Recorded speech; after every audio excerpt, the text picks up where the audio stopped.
ନିକଟରେ ସୁନାମି ହେଲା, ପୁଣି ଭୂମିକମ୍ପ ଆଫଗାନିସ୍ତାନ, ପୁଣି ବର୍ତ୍ତମାନ 3 ଦିନ ତଳେ ବାଂଲାଦେଶ ଓ କଲିକତାରେ ଭୂମିକମ୍ପ ହେଲା। ଏସବୁ ଶେଷ ଦିନର ଲକ୍ଷଣ, ପ୍ରଭୁ ଯୀଶୁଙ୍କର ଆସିବାର ସମୟ ହେଇଯାଉଛି। ତେଣୁକରି ଆଜି ଆମେ ଦେଖିବା ପୁନରୁତ୍ଥାନ ବା ରୂପାନ୍ତରିତ ଶରୀର ବିଷୟରେ କିଛି ଭାବରେ ଆମେ ଆଲୋଚନା କରିବା। ଆମେ ଦେଖୁଛେ ସଦାପ୍ରଭୁ ସମସ୍ତ ଶରୀର ସୃଷ୍ଟି କରିଛନ୍ତି। ଯୋଉ ଈଶ୍ୱର ସମୟ ପୂର୍ବରୁ ଅଛନ୍ତି, ଯିଏ କି ସଦାବେଳେ ସିଏ ବିଦ୍ୟମାନ ଅଟନ୍ତି ଏବଂ ଯେତେବେଳେ ପୃଥିବୀ କିଛି ବି ନିର୍ମାଣ ହେଇନଥିଲା ତା ପୂର୍ବରୁ ସିଏ ଅଛନ୍ତି ଏବଂ ତାଙ୍କର କୌଣସି କଣ କହିବା ଲିମିଟେସନ, ତାଙ୍କର କୌଣସି ଲିମିଟେସନ ନାହିଁ। ତାଙ୍କର କୌଣସି ମଧ୍ୟ କଣ କହିବା ବାଧା ନାହିଁ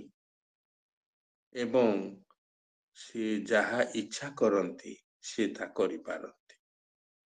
ତ ଏପରି ଈଶ୍ୱରଙ୍କୁ ଆମେ ଯେହେତୁ ଜାଣିଛୁ, ସିଏ ସମସ୍ତ ପ୍ରକାର ଶରୀର ତିଆରି କଲେ, ମଣିଷ ମାନଙ୍କୁ ତିଆରି କଲେ, ପଶୁ ମାନଙ୍କୁ ତିଆରି କଲେ, ପକ୍ଷୀ ମାନଙ୍କୁ ତିଆରି କଲେ,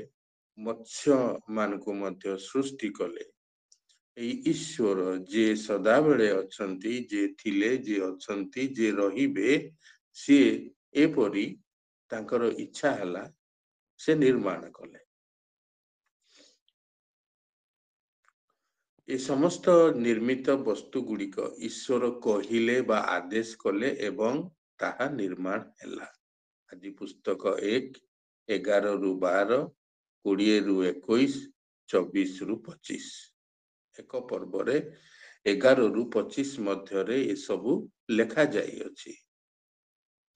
କିନ୍ତୁ ଯେତେବେଳେ ମନୁଷ୍ୟ ନିର୍ମାଣ କଲେ, ସିଏ ମନୁଷ୍ୟକୁ ଆପଣା ପ୍ରତିମୂର୍ତ୍ତି ଏବଂ ସାଦୃଶ୍ୟରେ ନିର୍ମାଣ କଲେ। ଆଦି ପୁସ୍ତକ 1:25। ଯଦିଓ ମନୁଷ୍ୟ ଧୂଳିରୁ ଜାତ ବା ଧୂଳିରୁ ତିଆରି କଲେ, ମନୁଷ୍ୟକୁ ଆପଣା ପ୍ରତିମୂର୍ତ୍ତିରେ, ଏକ ଧୂଳିର ମନୁଷ୍ୟ ଧୂଳିରେ ପଡିଥିଲା ମନୁଷ୍ୟ ରୂପରେ ଈଶ୍ୱରଙ୍କ ସାଦୃଶ୍ୟରେ, ଯେତେବେଳେ ଈଶ୍ୱର ତାଙ୍କ ଫୁଙ୍କ ଦେଲେ, ନାସିକା ରନ୍ଧ୍ରରେ ଫୁଙ୍କ ଦେଲେ, ସେଇ ମଣିଷ ଉଠି ବସିଲା ବା ଜୀବିତ ପ୍ରାଣୀ ହେଲା। ଏ ମଣିଷର ଏକ ପାର୍ଥିବ ଶରୀର ଥିଲା, ଆର୍ଥଲି ବଡି, ଏକ ପାର୍ଥିବ ଶରୀର ଥିଲା। ଏଇ ପାର୍ଥିବ ଶରୀରର ବହୁତ ଏକ ପରିସୀମା ଅଛି। ତାର ପରିସୀମା ହଉଛି କଣ? ମୃତ୍ୟୁ। ମୃତ୍ୟୁ ଆଉ ଉପଦେଶକ 12:7 ଲେଖାଯାଏ, ପୂର୍ବରୁ ଯେପରି ଧୂଳି ଥିଲା ତାହା ଧୂଳିରେ ଲୀନ ହେବ। ଅର୍ଥ, ଏଇ ଯୋଉ ପାର୍ଥିବ ମନୁଷ୍ୟ, ସେ ଧୀରେ ଧୀରେ ଦୁର୍ବଳ ହେଇକି ସିଏ ମୃତ୍ୟୁବରଣ କରିବ। କିନ୍ତୁ ଯୋଉ ମନୁଷ୍ୟ ପ୍ରଭୁ ଯୀଶୁ ଖ୍ରୀଷ୍ଟଙ୍କ ଠାରେ ବିଶ୍ୱାସ କରେ, ତାର ପାପ ସ୍ୱୀକାର କରେ, ପୁଣି ତାର କୌଣସି ପାପ ବା କୌଣସି ଅବାଧ୍ୟତା, କୌଣସି ପାପ ହୃଦୟରେ ନଥାଏ ବା ତା ଶରୀରରୁ ପରିଷ୍କୃତ ହେଇଥାଏ, ସେହି ଶରୀର ଅନନ୍ତ ଜୀବନ ପ୍ରାପ୍ତ ହୁଏ। ପାର୍ଥିବ ଶରୀର ଅନନ୍ତ ଜୀବନରେ ପରିଣତ ହୁଏ। ଧ୍ୟାନ ଦବା, ଏଇ ଯୋଉ ପରିଣତି ହେବା, ରୂପାନ୍ତରିତ ହେବା, ପୁନରୁତ୍ଥିତ ହେବା, ଏ ବିଷୟରେ ଆମେ ଆଜି ପୁଙ୍ଖାନୁପୁଙ୍ଖ ଭାବରେ ଆମେ ଦେଖିବା। ଯୋଉ ମନୁଷ୍ୟକୁ ଈଶ୍ୱର ଆପଣା ପ୍ରତିମୂର୍ତ୍ତିରେ ତିଆରି କରିଥିଲେ, ସେ ଆଉଥରେ ବଞ୍ଚିବ। ଏଇ ଶରୀର ମୃତ୍ୟୁକୁ ଜୟ ଲାଭ କରିଛି। ମୃତ୍ୟୁ ତାର କିଛି କରିପାରିବ ନାହିଁ। କିନ୍ତୁ बहुत पूर्व समय बा इतिहास कहे इजिप्टर मिसर देशर फारो राजा सी चाहिए सबुदिन बंची रही राजा परी शासन करे से कौन कले सी तांकर शरीर को से आदेश देइथिले जे जेतेबेले मोर शेष निश्वास जीव सी निज शरीर को लेप देइकिरी ताकू सुरक्षित करिवे जेपरी ता क्षय पाइब नाही एवं गोटिए कौन कहबा भल्ट भल्ट होची एक भूतल एक चेम्बर चेम्बर माने अति छोट जो कबर सेई भितरे ताकू सुरक्षित भावरे रखा हबो कारण गोटिए कोनोसी समय रे से कोनोसी एक निर्दिष्ट समय रे से फारो राजा आउ थरे पुनरुत्थित हेबे एवं से राजती करिवे एटा थिला पूर्व फारो मानकर विश्वास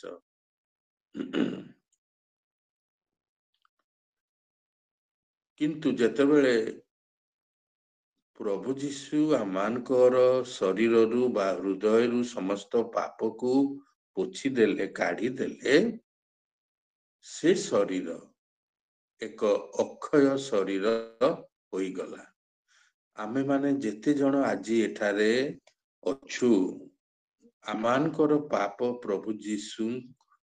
पूरा पूरी काढ़ी देइचंती आम शरीर रे आउ पाप नाही फल रे ए शरीर अक्षय शरीर रे रूपांतरित होई जाइछि आपण माने बुझीथिबे जे प्रथमे जेतेबेले प्रभु जीशु को निज त्राणकर्ता रूपे ग्रहण कले सेतेबेले एक महा आनंद अंतर मध्यरु उछिली आसिला आखि लुहरे परिपूर्ण हैला एई जो रूपांतर एथिरे कोन हैला ना आमानकर समस्त पाप घुंचा गला पोछि दिया गला एवं आमानकर शरीर एई पार्थिव शरीर अक्षय शरीर रे परिणत हैला तेबे सत्य कौन व्हाट इज द ट्रुथ प्रभु जीशु तृतीय दिन रे पुनरुत्थित हेले एई जो पुनरुत्थान हेबा से जो शरीर रे प्रभु जीशु उठिले ए शरीर क्षय पाइथिला बा मृत्युवरण कला किंतु तृतीय दिन रे ताहा आउ थरे पुनरुत्थित हैला जो शरीर रुद्ध द्वार मध्य रे प्रवेश करि पारे जो शरीर रास्ता घाट रे जाउथुवा व्यक्ति मानक सहित कथावार्ता करि पारे इमायु पथरे लुक 20:13-35 रे लेखा अछि इमायु पथरे प्रभु जीशु देखा देले क्लेओपा को एवं एई शरीर एई रूपांतरित शरीर बा एई पुनरुत्थित शरीर मध्य खाद्य खाई पारे प्रभु जीशु शिष्य मानक सहित माछ भी खाइथिले तेणु करी जो विश्वासी बा जे ख्रीष्ट रे अछि से मध्य तार एई पार्थिव शरीर विनाश हेले मध्य तार एक स्पिरिचुअल आत्मिक शरीर रे रूपांतरित हेबो एई जो रूपांतर हेबा बा मृत्युरु जीवन रे परिणत हेबा एहा एक अलौकिक विषय तेबे एहा केमिति होउची एई अलौकिक विषय एई रूपांतर एई पुनरुत्थान की प्रकार होउची प्रथमे आमाने देखू जे जेतेबेले धरंतु मु जन्म ग्रहण करिबाकू अछि मो मातार गर्भरे मु गोटे अति छोट कोष भाबरे मु सेठारे मातार गर्भरे अछि मने रखंतु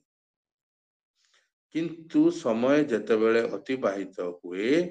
एई जो ଛୋଟ କୋଷଟି ଧୀରେ ଧୀରେ ସେ ବୃଦ୍ଧି ପାଉଛି। ଆଉ ତାର ଛୋଟ ମୁଣ୍ଡଟେ ହଉଛି, ଛୋଟ ଛୋଟ ହାତ ହଉଛି, ଗୋଡ ମଧ୍ୟ ଛୋଟ ହଉଛି। ଏଇ ଯୋଉ ଦାଉଦ ଲେଖନ୍ତି ଯେ ଏଇ ଅସମ୍ପୂର୍ଣ୍ଣ ପିଣ୍ଡକୁ କଣ ହୁଏ ନା ଈଶ୍ୱରଙ୍କ ହସ୍ତ ତାହା ରୂପାନ୍ତରିତ କରେ। ତ ମାତାର ଗର୍ଭରେ ଈଶ୍ୱର ଏଇ ଛୋଟ କୋଷଟିକୁ ଏପରି ରୂପାନ୍ତରିତ କରନ୍ତି ଯେ ଏ ମନୁଷ୍ୟ ବୃଦ୍ଧି ପାଇକି ଜନ୍ମ ଲାଭ କଲା ବେଳକୁ ଏକ ଛୋଟ ଶିଶୁ ପରିଥାଏ। ତାପରେ ଦେଖନ୍ତୁ ଏଇ ଶିଶୁ ଧୀରେ ଧୀରେ ବୃଦ୍ଧି ପାଇକି ତାର ସେ ଗୋଟେ ଯୁବା ଲୋକ ହୁଏ। ତାର ମସ୍ତିଷ୍କ ସୁନ୍ଦର ଭାବରେ କାର୍ଯ୍ୟ କରେ। ତା ମସ୍ତିଷ୍କର ପ୍ରେରଣା ଅନୁସାରେ ହାତ ଗୋଡ଼ କାର୍ଯ୍ୟ କରେ। ପୁଣି ଏ ମନୁଷ୍ୟ ମଧ୍ୟ ବୃଦ୍ଧି ପାଏ। ଧୀରେ ଧୀରେ ସେ ବଡ଼ ପିଲା ହୁଏ ଏବଂ ବଡ଼ ମନୁଷ୍ୟ ହୁଏ। ତାପରେ ଧୀରେ ଧୀରେ ସେ କ୍ଷୟ ପାଏ। ଏଇ ଯୋଉ ସୁନ୍ଦର ବିଷୟ ଅଛି ତାହା ଈଶ୍ୱର ଆମମାନଙ୍କୁ ଗଢ଼ନ୍ତି ତାଙ୍କ ହସ୍ତରେ। ତେଣୁକରି ଠିକ୍ ସେ ପ୍ରକାରରେ ପ୍ରଭୁ ଯୀଶୁ ଗୋଟିଏ କଣ କହିବା କମ୍ପାରିଜନ ଆନାଲଜି ଦେଲେ ଯେ ଏଇ ଯୋଉ ମଞ୍ଜି ଅଛି, ବୀଜ ଅଛି, ବୀଜ ଯେତେବେଳେ ଭୂ ତଳକୁ ଯାଏ ସେଠି ସେଟା ମରିଯାଏ ବା ସେଟା ଧୀରେ ଧୀରେ ତା ମରିଲା ପରେ ହିଁ ସେଇଥିରୁ ଅଙ୍କୁରୋଦ୍ଗମ ହୁଏ। ଛୋଟ ଗଛଟେ ଆସ୍ତେ ଆସ୍ତେ ବୃଦ୍ଧି ପାଇକି ତାହା ଏକ ସମ୍ପୂର୍ଣ୍ଣ ଗଛ ହୁଏ। ଏଇ ଯୋଉ ଅଙ୍କୁର ହେବା ଏହା ଆଜି ପର୍ଯ୍ୟନ୍ତ ବୈଜ୍ଞାନିକ ମାନେ ଆବିଷ୍କାର କରିପାରି ନାହାନ୍ତି ଯେ ତାହା କେମିତି ହେଉଛି, କିନ୍ତୁ ହଉଛି। ଠିକ୍ ସେ ପ୍ରକାରରେ ଆମର ଶରୀର ଯେତେବେଳେ ମରିଯାଏ ବା ମୃତ୍ୟୁ ଭୋଗ କରେ ସିଏ ଭୂତଳେ ଆମେ କବର ପ୍ରାପ୍ତ କରୁ। କିନ୍ତୁ କବରରୁ ରୂପାନ୍ତରିତ ହୋଇ ଯେତେବେଳେ ଆମମାନେ ପ୍ରଭୁ ଯୀଶୁ ଆସିବା ସମୟରେ ତାଙ୍କୁ ଭେଟିବା ସେଟା ହଠାତ୍ ହୁଏ ଆଉ ସେଇ ହଠାତ୍ ଜିନିଷଟା ଈଶ୍ୱର କରେ। କୌଣସି ବିଜ୍ଞାନ ନାହିଁ ତାହାକୁ ଆବିଷ୍କାର କରି କିପରି ହଉଛି। ଯେମିତି ଗୋଟେ ଛୋଟ ପିଲାର ଶରୀର ଧୀରେ ଧୀରେ ଈଶ୍ୱର ତାକୁ ଗୁନ୍ଥୁଛନ୍ତି, ବନଉଛନ୍ତି, ତିଆରି କରୁଛନ୍ତି। ସେପରି ଆମ ଶରୀର ମଧ୍ୟ ରୂପାନ୍ତରିତ ହେବ, ସୁନ୍ଦର ହେବ। ଈଶ୍ୱରଙ୍କର ଇଚ୍ଛାରେ ତାହା ହେବ। ଠିକ୍ ଅଛି। ତେଣୁକରି ଆମମାନେ ଦେଖୁ ଯେ ଆୟୁବ କୁହନ୍ତି 31:15 Ayub job verse 31 chapter 15th verse 15 ପଦରେ ଲେଖନ୍ତି ମୋର ମାତାଙ୍କ ଉଦରରେ ମତେ ଈଶ୍ୱର ତିଆରି କଲେ। ଟୁଗେଦର ମାନେ ମତେ ପ୍ରଭୁ ସଂଗ୍ରହ କରିକି ତିଆରି କଲେ। ଏଟା ଆୟୁବ ଲେଖନ୍ତି। ଜ୍ଞାନୀ ରାଜା ସୋଲୋମନ ଲେଖନ୍ତି ଯେ ମୋର ମାତାର ଗର୍ଭରେ ସିଏ ଈଶ୍ୱର ଯାହା ତିଆରି କଲେ ତାହା ବୁଝି ହେବ ନାହିଁ। ସରିଲା। ଜ୍ଞାନୀ ରାଜା ଏତେ ଜ୍ଞାନୀ ସେ କହିଲେ ଗୋଟେ ମନୁଷ୍ୟ କିପରି ମାତାର ଗର୍ଭରେ ତିଆରି ହଉଛି ତାହା ବୁଝି ହେବ ନାହିଁ। ତାହା ଈଶ୍ୱରଙ୍କର କାର୍ଯ୍ୟ। ତେଣୁକରି ଯେତେବେଳେ ଆମେ ରୂପାନ୍ତରିତ ହେଉ ତାହା ମଧ୍ୟ ଆମ୍ଭେମାନେ ବୁଝିପାରିବା ନାହିଁ। ପ୍ରଭୁ ଯୀଶୁ ସବୁ କିଛି ସୃଷ୍ଟି କଲେ। ଆଉ ସବୁ କିଛିର ସମଷ୍ଟି, ସବୁ ବସ୍ତୁର ସମଷ୍ଟି ତାଙ୍କଠାରେ ଅଛି। ତେବେ ଯଦି ପ୍ରଭୁ ଯୀଶୁଙ୍କର ସମଷ୍ଟି ସମସ୍ତଙ୍କ ନିକଟରେ ବିଦ୍ୟମାନ, ତେବେ ଆମମାନଙ୍କୁ ଯେତେବେଳେ ଆମମାନେ ମୃତ୍ୟୁବରଣ କରିବୁ ଆମମାନଙ୍କର ଶରୀର ମଧ୍ୟ ପ୍ରଭୁ ଯୀଶୁ ଆସିବା ସମୟକୁ ରୂପାନ୍ତରିତ।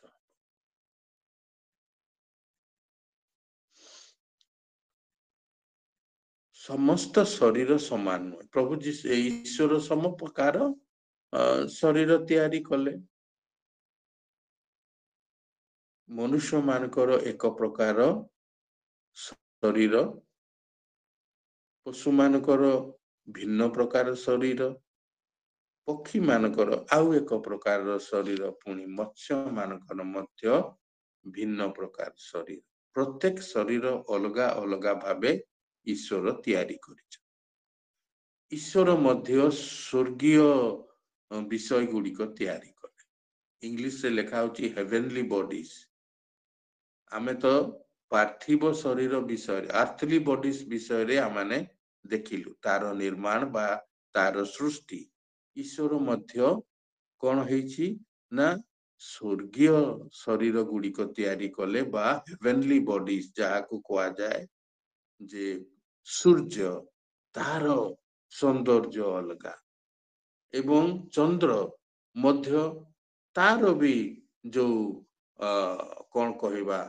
ସୌନ୍ଦର୍ଯ୍ୟ ଅଛି, ତାର ଯୋଉ ଶକ୍ତି ଅଛି, ତାର ଯୋଉ ଚମକର ଶକ୍ତି, ତା ମଧ୍ୟ ଅଲଗା। ଠିକ ସେ ପ୍ରକାରେ ନକ୍ଷତ୍ର ଗୁଡିକର ଜ୍ୟୋତି ମଧ୍ୟ ଅଲଗା। ତେଣୁକରି ପ୍ରତ୍ୟେକଙ୍କର ଯୋଉ ସ୍ୱର୍ଗୀୟ ବଡିଜ ବା ହେଭେନଲି ବଡିଜ ଅଛି, ସେଗୁଡିକର ମଧ୍ୟ ଚମକ ଏବଂ ତାର ଯୋଉ ବିୟୁଟି ବା ସୌନ୍ଦର୍ଯ୍ୟ ବା ତାର ଯୋଉ ଇଏ ରହିଛି ଅସ୍ତିତ୍ୱ, ତା ମଧ୍ୟ ଭିନ୍ନ। ପ୍ରତ୍ୟେକଙ୍କର, ସୂର୍ଯ୍ୟର ଭିନ୍ନ, ଚନ୍ଦ୍ରର ଭିନ୍ନ, ତାରା ନକ୍ଷତ୍ରଙ୍କର ଭିନ୍ନ, ସମସ୍ତଙ୍କର ଭିନ୍ନ। ଈଶ୍ୱର ସେ ପ୍ରକାର ସୃଷ୍ଟି କଲେ। କିନ୍ତୁ ମନୁଷ୍ୟକୁ ଈଶ୍ୱର ଏକ ଅକ୍ଷୟ ଶରୀର ଦେଲେ। ଟିକେ ଧ୍ୟାନର ସହ ଶୁଣି। ମନୁଷ୍ୟକୁ ଯେତେବେଳେ ଫୁଙ୍କ ଦେଲେ, ମନୁଷ୍ୟ ଏକ ଜୀବିତ ପ୍ରାଣୀ ହେଲା। ଧୂଳିରୁ ସେ ଉଠିକି ଛିଡା ହେଲା। ସେତେବେଳେ କଣ ହେଇଛି, ତାର ଅନ୍ତର ମଧ୍ୟରେ ଈଶ୍ୱରଙ୍କର ଜୀବନ ପଶି ଯାଇଛି। ଫୁଙ୍କ ଦ୍ୱାରା ଈଶ୍ୱରଙ୍କର ଜୀବନ ପଶି ଯାଇଛି। ଈଶ୍ୱରଙ୍କ ଜୀବନ ଅର୍ଥ କଣ? ଅନନ୍ତ ଜୀବନ। ଈଶ୍ୱର ଚାହିଁଲେ ମନୁଷ୍ୟକୁ ଏକ ଅକ୍ଷୟ ଶରୀର ଦେବା ନିମନ୍ତେ, ଯୋ ଦ୍ୱାରା କି ସେ ମନୁଷ୍ୟ ମାନଙ୍କୁ ବା ମନୁଷ୍ୟ ଈଶ୍ୱରଙ୍କ ସହିତ ବାସ କରିବ, ଈଶ୍ୱରଙ୍କ ସହିତ ଗମନାଗମନ କରିବ, ଈଶ୍ୱରଙ୍କ ସହିତ ଲାଗି ରହିବ, ଈଶ୍ୱରଙ୍କୁ ନିଜର ବନ୍ଧୁ ପରି ସେ ତାଙ୍କ ସହିତ ବାସ କରିବ। ଏଟା ଈଶ୍ୱରଙ୍କର ଇଚ୍ଛା ଥିଲା। କିନ୍ତୁ କଣ ହେଲା, ମନୁଷ୍ୟ ଅବାଧ୍ୟ ହେଲା, ପାପ ପ୍ରବେଶ କରିବାରୁ ମୃତ୍ୟୁ ଆସି ପହଞ୍ଚିଗଲା। ଗୋଟିଏ କଣ କହିବା ଲିମିଟେସନ, ଯୋଉ ମନୁଷ୍ୟକୁ ଈଶ୍ୱର ଅନନ୍ତ ବା ଅକ୍ଷୟ ଭାବରେ ସୃଷ୍ଟି କରିଥିଲେ, ସେଇ ଜାଗାରେ ମୃତ୍ୟୁ ପ୍ରବେଶ କରିବାରୁ ମନୁଷ୍ୟ କ୍ଷୟ ପ୍ରାପ୍ତ ହେଲା। ତା ଶରୀର ମୃତ୍ୟୁକୁ ଆସ୍ୱାଦନ କଲା ବା ମୃତ୍ୟୁକୁ ଚାଖିଲା। ଆଉ ସବୁଦିନ ପାଇଁ ମନୁଷ୍ୟ ମୃତ୍ୟୁବରଣ କରିବ, ବିନାଶ ହେବ। ତାର ଅକ୍ଷୟ ଶରୀର ନିଶ୍ଚିତ ବିନାଶ ହେବ। ତେଣୁକରି ଆମମାନେ ମନେ ରଖିବା ଯେ ଏଇ ଯୋଉ ଶରୀରଟା ଯୋଉ ଦୁର୍ବଳ ହେଲା, ମନୁଷ୍ୟର ଯୋଉ ଶରୀର ଧୀରେ ଧୀରେ ଦୁର୍ବଳ ହେଇକି ମୃତ୍ୟୁ ଆଡକୁ ଗତି କରୁଛି, ଏଇ ଯୋଉ ବିଷୟଟା ଗୋଟିଏ ଖ୍ରୀଷ୍ଟ ବିଶ୍ୱାସୀଙ୍କ ପାଖରେ ତାହା ନାହିଁ। ଖ୍ରୀଷ୍ଟ ବିଶ୍ୱାସୀ ଯେତେବେଳେ ତାର ପାପ ସବୁ ପୋଛି ନିଆଗଲା, ସେ ମଧ୍ୟ ଏକ ଈଶ୍ୱରଙ୍କର ଶକ୍ତିରେ ସେ ରୂପାନ୍ତରିତ ହେବ। ସିଏ ଗୋଟେ ଏପରି स्फीयर स्फीयर माने वायुमंडल को चली गला जो वायुमंडल रे बा जो स्फीयर रे तार मृत्यु आउ ताकू किछि करि पारे सेति पई साधु पाउलो लेखंती रे मृत्यु काहे तोर ना प्रभु जीशुंकर सेई अनुग्रहरु दयारु जो माने तांको निकट को आसिले से मानक शरीर आउ क्षय पाइब नाही एक अक्षय शरीर रे परिणत हेबो प्रभु जीशुंकर शक्ति ऐश्वरिक शक्ति प्रभु जीशुंकर रूपांतर करिवार शक्ति प्रभु जीशुंकर नूतन सृष्टि करिवार शक्ति आंभ मानकु रूपांतरित करिदबो एहा होची चुंबकरे आमानकर पुनरुत्थान रो विषय तेबे साधु पाउलो लेखंती प्रथम करंतीय 15:35 रु 58 पर्यंत एठी से सबु विषय पुनरुत्थान विषय रे लेखा आउ थरे कहि दउची प्रथम करंतीय 15 पर्व 35 पदरु 58 शेष जाए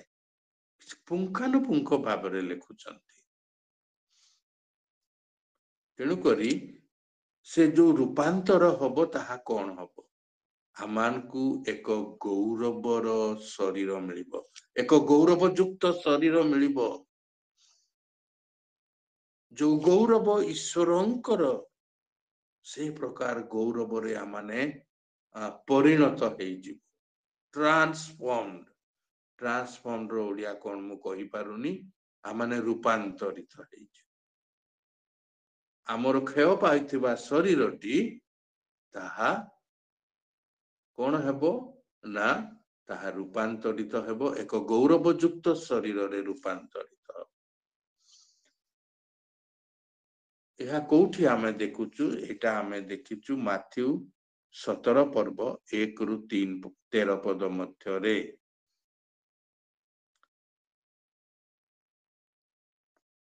कोन होउची सेठी प्रभु जीशु पितर जोहन जाकुबंकु एक पर्वत को नहीं जाउछन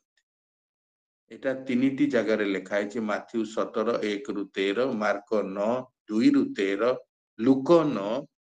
28 रु 36 एठी कोन होउची आमाने विश्वास करू जे आमे मरि गले पुनरुत्थित हेबा हमकु मृत्यु भोग करबा को पड़िबो किंतु लेखा अछि जो माने बंची थिबे मध्य रूपांतरित हे तेणु करी गोटे उदाहरण आम निकट रे प्रभु जीशु देई देले सेई जो पर्वत उपरे कोन हेची प्रभु जीशुंकर शरीर रूपांतरित हैला तांकर मुखमंडल सूर्य परि आलोकित हैला तांकर वस्त्र सबु ज्योति परि धळा हे गला फलरे पितर जोहन जाकुब आउ भलरे देखि पारु नांती कोन हैला रूपांतर सेई जगह रे मूसा एवं एलियो आसी प्रभु जीशुंक सहित किछि समय पाए कथाबार्ता होउचंती एमाने देखि कि आश्चर्य किछि कहि पारु नांती अबाक ही जाय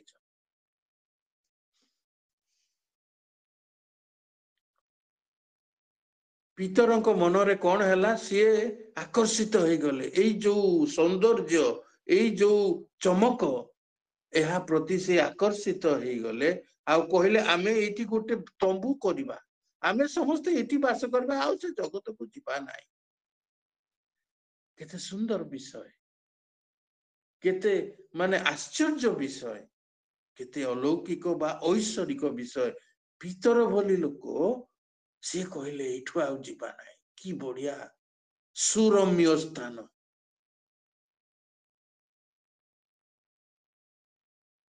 तेणु करी किंतु प्रभु जीशु कौन हैला किछि समय परे पुणी थरे से पूर्व अवस्था को फेरी आसिले कौन हैला एठी प्रभु जीशुंकर शरीर रे पाप नथिला ध्यान देबे प्रभु जीशुंकर कौन सी पाप नथिला नंबर 1 नंबर 2 प्रभु जीशुंकर पवित्रता स्वर्ग रे जहा पृथ्वी रे ताहा आउ तरे कहि दउची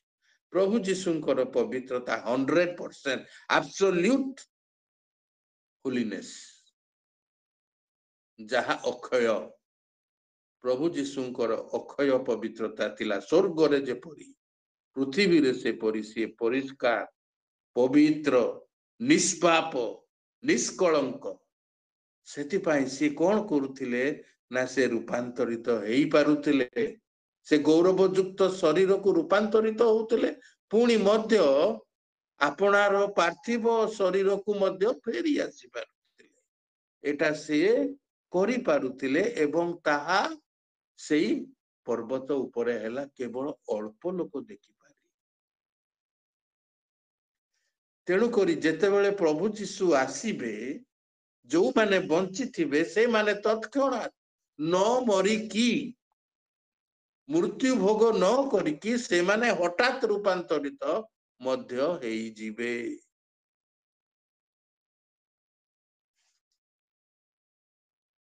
तेणु करी आमाने देखु जे ये पुनरुत्थान रो विषय ताहा ईश्वरंकर विषय ताहा आम हस्तरे नाही आम हस्तरे खाली विश्वास अछि आम हस्तरे कोन निष्पाप जीवन जापन करिवार अछि आमर पवित्रता प्रभु जीशुंको परि हबार अछि आमानकर मन प्रभु जीशुंको मन परि हबार अछि केतोटी रूपांतरर स्पेशल केसेस बोली मु लेखि निर्दिष्ट विषय गुडा बाइबल रु मु काढुची आपण माने जानंती नुवा कथा किछि नाही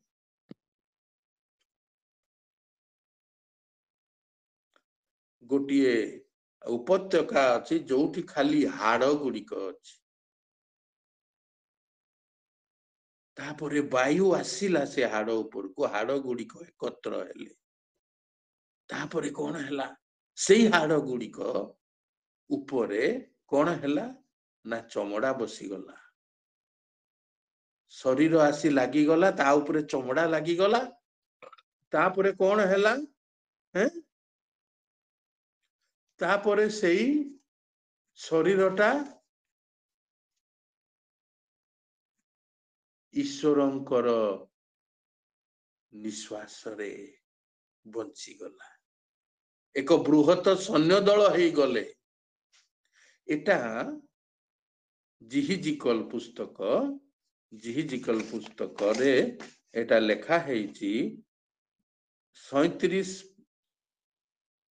रो 1 रु 14 37 चैप्टर वर्सेस 1 to 14 एहा एक भविष्यतवाणी कोन पाई ना इस्राएल को अलगा राजा माने बेबीलोन राजा माने तांको आसिकिरी नेई गले बाछंद हेई गला इस्राएल रो लोक माने बेबीलोन को चाली गले सेठी से माने कोन कहिबा कृतदास परि कार्य कले जे जोथरे निपुण सेई सब कार्य दानिएल जेपरि से ज्ञानी लोक से ज्ञानर कथा से करूथिले से बेबीलोन रे रही किंतु कोन हैला जो माने चाली गले बेबीलोन रे वास कले अनेक दिन रहिले सेमानकर आशा टूटी गला से माने कहले आमे ईश्वरंक ठारू अलगा हेई गलु ए बाछंद समय रो कथा जिजिकल लेखुचंती भविष्यत वक्ता को ईश्वर बाचिले कहले तुमे लेखो जे तुम्भो मानकू आउ थरे मु आनिबी सेई जो हाड़ गुड़िक गोटे सैन्य दल हैला ताहा इस्राएल गोष्ठी से आउ थरे इस्राएल गोष्ठी को आनिबे एकत्र करिवे से मानकू एक सुंदर आर्मी रूपे तैयारी करिवे से माने भाबुथले आमर कोनोसी आशा नाही आमे मृत्युवरण करिवु आमे ईश्वर को देखि पारिबु नाही ईश्वर को सहित जोगाजोग करि पारु नाही एई देवपूजक देश रे खाली भिन्न कथा अछि आमे देखुचु ईश्वर नाहंती परा नुहे नुहे ईश्वर अछंती आओ से माने कोन देखुथिले आमे मृत्यु वरण करी बंचिकी सुधा मन रखु बंचिकी बेबीलोन रे बंचिथिबा अवस्था से माने कहते आमे मरी जाइछु लिविंग डेथ इंग्रजी रे लिखा जाउछि लिविंग डेथ अर्थ बंची रही कि आमे मृत्युवरण कर सारिछु बेबीलोन रे एही प्रकार अवस्था रु ईश्वर से मानंकु कहउचंती जिहिजिकल भविष्यत वक्तांक द्वारा मु तुमको आउ थरे पुनर्निर्माण करिबी आउ थरे से इस्राएल गोष्ठी करिबी आउ थरे तुमे से इस्राएल देश बोली नामित हेबो आउ ता हेइची आज भी इस्राएल देश अछि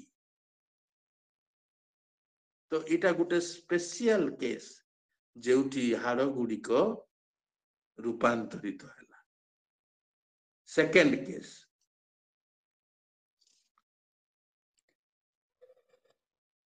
ईश्वर गोटे छोट कन्या को 12 वर्ष कन्या को जे मृत प्राय थिले ताकू से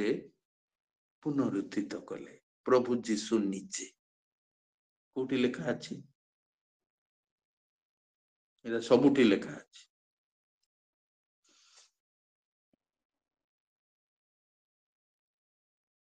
आउ ईश्वर मध्य गोटे युवा लोक को मध्य पुनरुत्थित कले नयना नगर विधवार पुत्र को तापरे मध्य वयस्क लोक लाजार को मध्य से कबररू डाकिले लाजार बाहरी आस तांकर सेई शब्द प्रभु जीशुंकर सेई स्वर लाजार को नहीं आसिला भावंतु ईश्वर केमिति करंती आश्चर्य गोटे छोट कन्या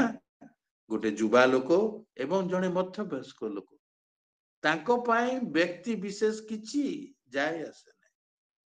प्रभु जीशु हस्तरे अनंत जीवन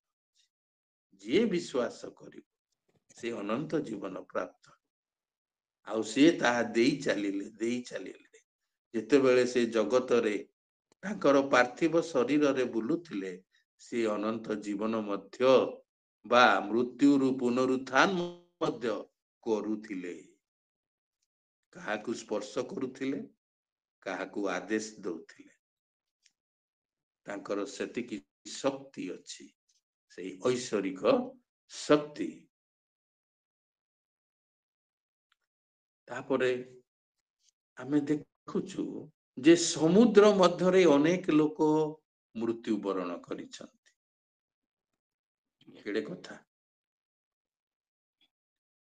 प्रकाशित वाक्य 20 अध्याय 13 पदरे लेखा जाए समुद्र मध्य तार जो माने मरी जाइछंती ताहाकू से ईश्वरंकर विचार निमंते समर्पण करिवे तेणु करी भाबंतु नाही जे मु एठी गले कि सेठी गले दाऊद लेखंती मु सूर्य ऊपर को गले भी तुमे सेठी अछ नुहे कि समुद्र रो जो माने मरी जाइछंती से माने मध्य कोन हबो दे विल बी रेजरेक्टेड से माने मध्य पुनरुत्थान करी विचार निमंते समर्पित हेबे समुद्र देई दबो बोली लेखा जाउछि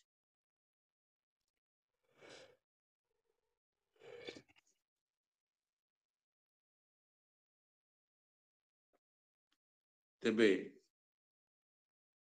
मु कोन करिवि एबे प्रश्न आसिला भाई मु कोन करी मु तो विश्वास करी मु तो प्रभु जीशु को आपनार ईश्वर बोली मानिली तेबे एबे मु कोन प्रभु जीशु केबे आसीबे जणा नाही तो मु करिवि कोन विश्वास तो खाली विश्वास तो भूत माने भी करूछन तेबे मु कोन करिवि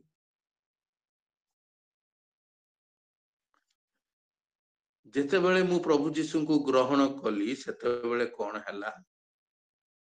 मु अनंत जीवन प्राप्त हेली अनंत जीवन प्राप्त हेबारु मु मृत्यु को गिड़ी देली मृत्यु मोर किछि करि पारिबो नाही मृत्युर जो नाहुड़ मध्य ताकू मु न्यूट्रालाइज ताकू मु अकामी करिदेली गला तापरे कौन मते निष्पाप जीवन जापन करिवार अछि टिके मने रखिबा प्रभु जीशु मोर समस्त पाप दूर कले पोछि नेले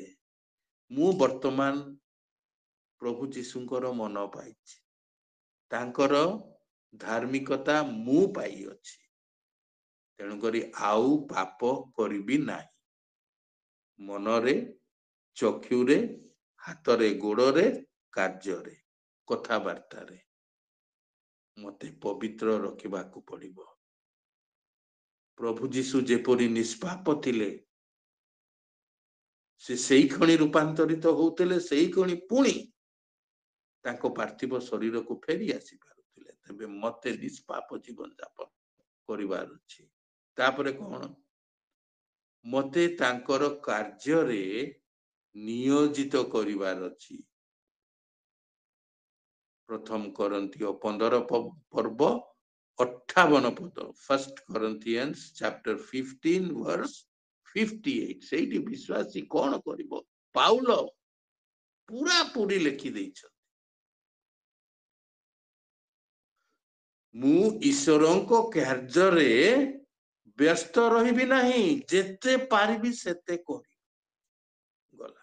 कारण मु जेते बेले कार्य करबि मु पाप करिबारु विमुख होई जिबि मो मन तो खाली व्यस्त रहइबो केमिति याको पाकु जाई प्रार्थना करिबि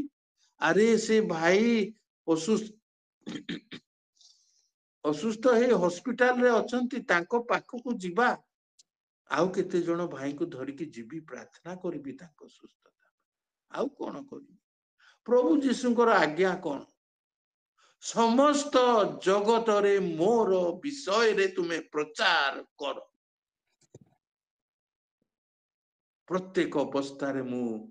मुखरे प्रचार करी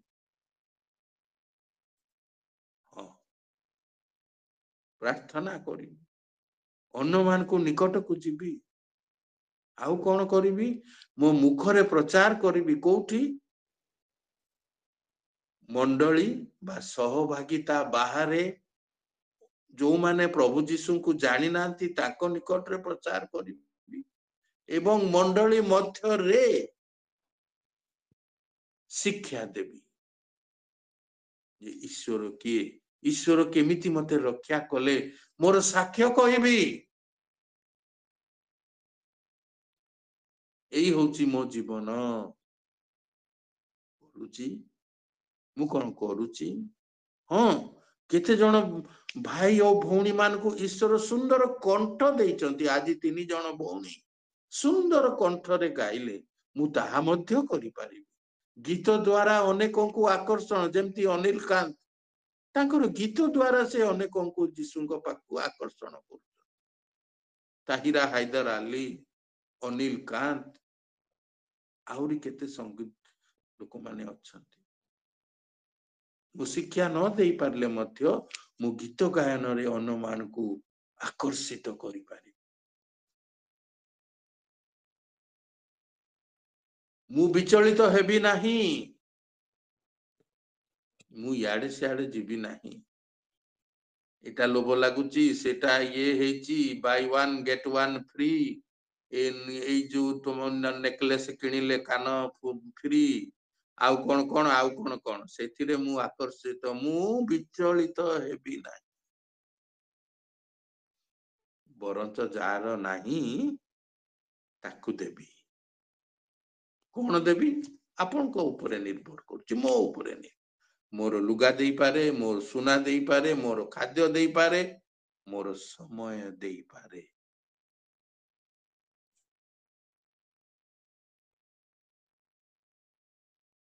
कथा हला मोर कमिटमेंट कोन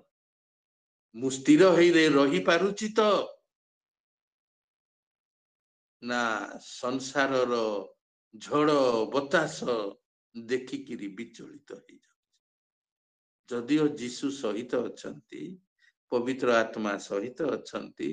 मु की विचलित होउची सेति पय साधु पाउल लेखिले स्थिर हेई रुह स्टैंड फर्म स्थिर होई रुह लेखि नांती सोई पड़ स्थिर होइकिरी कि बसिकिरी स्टैंड स्टैंड फार्म कौन पाई शैतान रो समस्त चातुरी रु बंचिबा पाई अवरोध करिबा पाई अन्य को एनकरेज साहाय्य करिबा पाई आश्वासना देबा पाई सेति पाई मते दृढ़ भावरे छिड़ा हेबार अछि समय बदे हेई जाउछि तेबे कहीं कि मु से प्रकार छिड़ा हेबी से प्रकार करिबी जेपरी मु जाहा करिछि प्रभु को पाई ताहा वृथा न जाए प्रथम करंतियो 15:58 ता जेपरी वृथा न जाए मोर प्रार्थना मोर गीत गायन मोर शिक्षा मोर प्रचार केवल पवन परी बही जीव नाही मात्र ताहा वृथा जीव नाही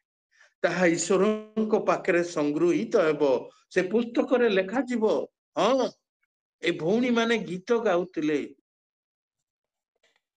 संजू प्रभा भौणी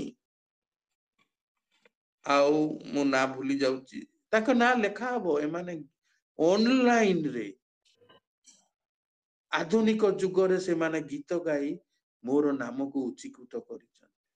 वीरेंद्र भाई परिचालना करूछंती टुरुक भौणी प्रार्थना रे सब किछि सजाई रखुछंती लेखा हबो तांको बही रे एहा ईश्वरंकर कथा भाई मोर कथा नुहे कि आपण मानकर कथा नुहे आमे कथा देकी भूली जाओ हां भाई अमुक दिन मु निश्चय जीवी गला शेष आ जाई नथिबी भूली जाईतिबी कोन करू किंतु ईश्वर ईश्वर जे अछंती जे आगुरु थिले से मध्य रहिबे तेणु करी आमाने निज जीवन को जागृत हेबा जेपरि पुनरुत्थान को आमाने आशा करिबा आशाई हेबा केते शीघ्र प्रभु आसीबे किंतु कार्य रे आमाने व्यस्त रहिबा प्रभु एई अल्प चिंता रे आपण मान को आशीर्वाद करंतु ओवर टू